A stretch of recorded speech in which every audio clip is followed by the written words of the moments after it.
madini.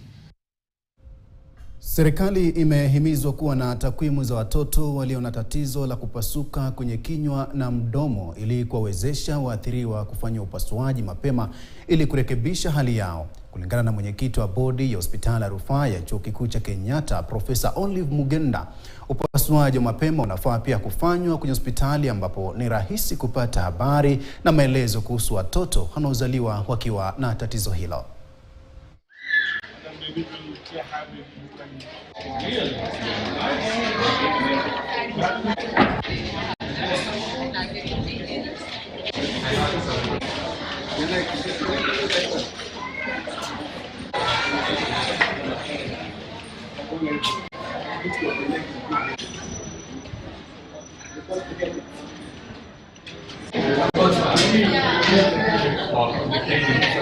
Culture yetu, mtu akipata mtoto watu wanakujanga kuona mtoto. Sasa mtu mwenye yuko aware about this cleft palate anakuanga akona stigma, anaona ni kama umerogwa, lakini si kurogwa, ni maumbile ya Mungu.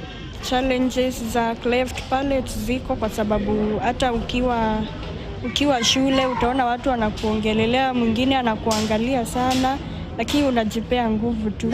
The best time to intervene for these children is usually as early as 3 months, where we usually address the lip, and as late as 9 months. No, and the earliest we intervene for the palate is usually at 9 months.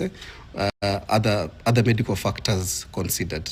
So we not only do the surgeries, we also train the parents, let them know that your children could fall prey to predators, because children born with these deformities are considered to be a curse.